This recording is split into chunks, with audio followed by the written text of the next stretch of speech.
think for a number of people, what has come as a surprise is the words that the governor of the state has been ushering, the defection of the governor of River State now, talking about people who were suffering with him. This is a show of gratitude, right. You know, and he's not doing corner support. And some people are wondering, okay, are you firing shots? Who is doing corner support? Who is doing corner support? So, I mean, I don't know what your reading of the situation was, because for a number of political watchers, they had already said this was something that was going to happen eventually. Yeah. They had seen it coming, but the manner in which it is coming now, right. They're wondering whether it's carrying the same meaning as when they had predicted this was going to happen. What's your reading? Well, you know, I think you are right that, you know, people would not be surprised that Fubara has eventually joined APC. I think the handwriting was very clear on the wall, especially, you know, I think last week when you found that majority of the members of the State House of Assembly also moved over to APC. What I am not sure of in this case, and I guess we will find out in the days ahead, is where is Nyesom Wike in all of this? When the members of the State House of Assembly, you know, indicated that they were moving over to APC, not all of them, but majority of them. Mr. Wike said that that he didn't tell him, you know. Quite frankly, I don't know whether to believe that or not. You know, it's very unclear to me because it will seem to be more orchestrated than something that we just than happenstance.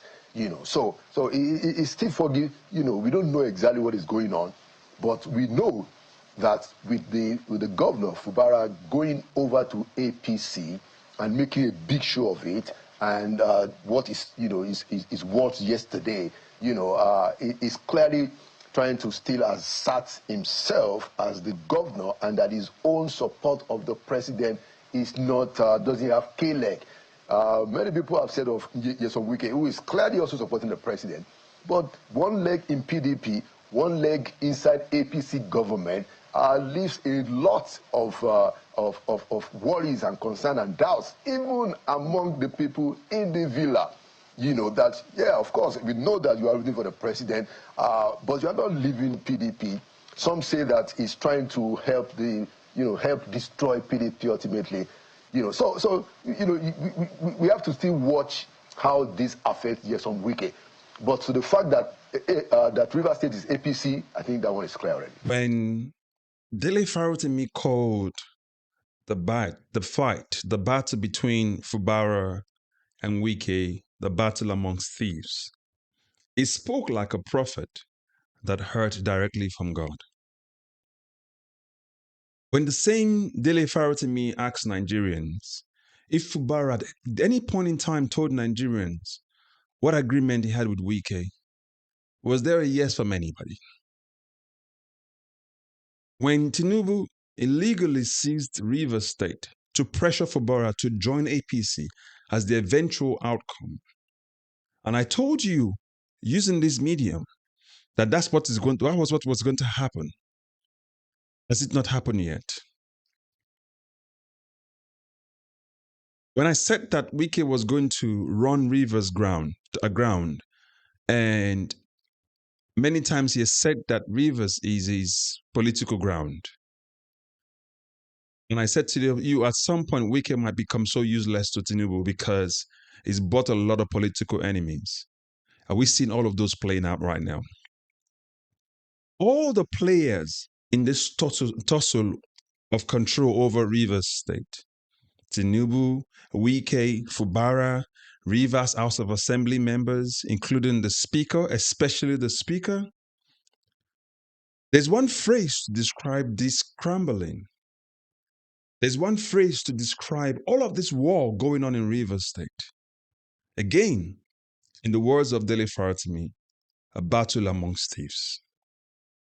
That's the best way to describe all of it again. Tinubu, the one who didn't win the 2023 election in Rivers State, for whom it was rigged, as alleged, and confirmed by so many outlets, by the monster, again, as described by so many people that Wike has become to Rivers State, that PDP helped raise to destroy their own political party, who bragged about buying nomination for Fubara, for House of Assembly members, so that Fubara can relinquish control of Rivers State to him, using his dummies, the House of Assembly members, especially the speaker, so that they can, hold Fubara to a ransom. Now that monster has destroyed PDP. He has pushed Fubara to the first criminal that needs the state for 2027. And since Wike did not see that Fubara was going to make this move, the House of Assembly members, including the speaker, they were all caught off guard. They are now crying because they are all now in service to the master, Tinubu. You see how these thieves fight and eventually go to a bigger thief to settle their squabbles, and they all now become beholden to that same bigger thief.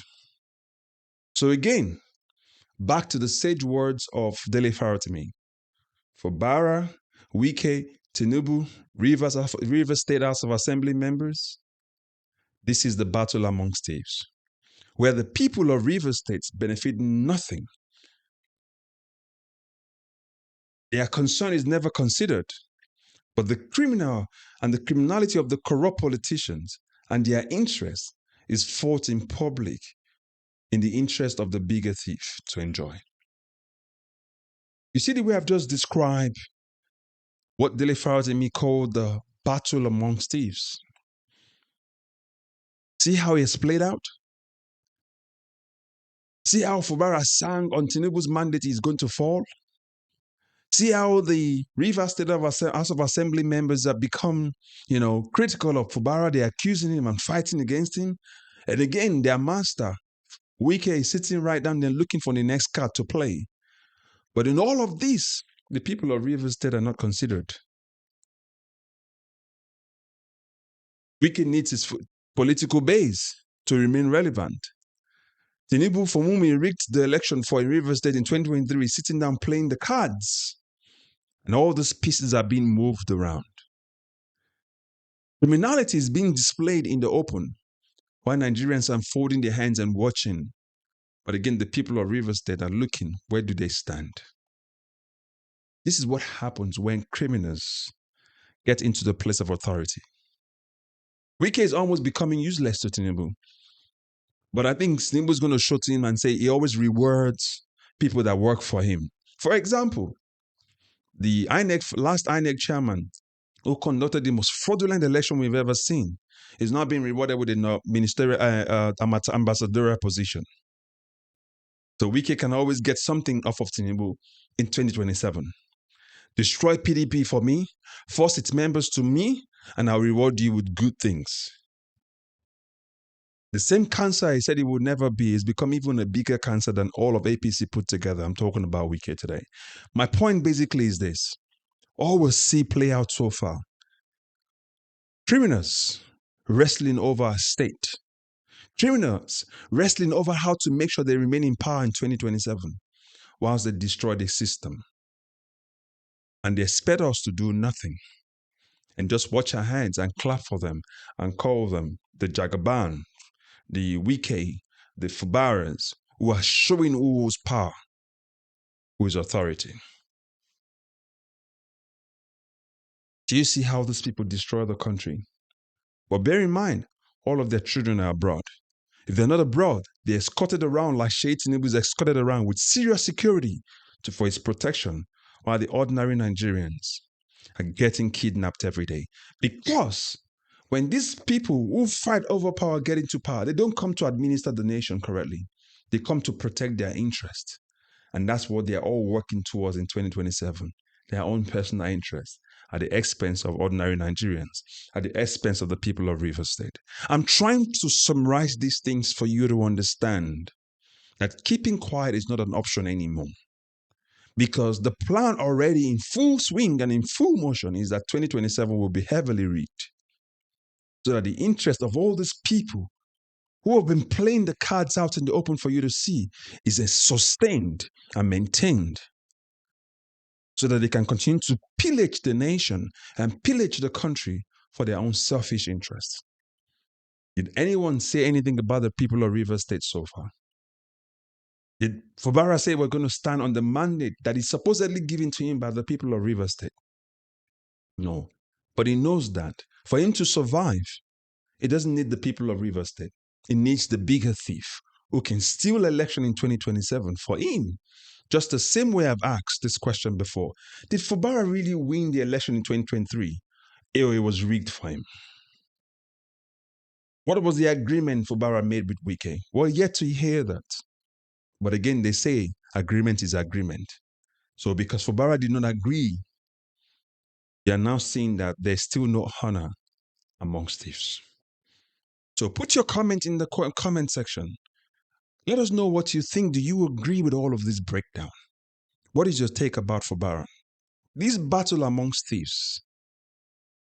Is Tinubu the one now enjoying all of the fruit of all of this rigging so far? Is Wike's survivor still feasible? What is his role for 2027? I want to hear more from you.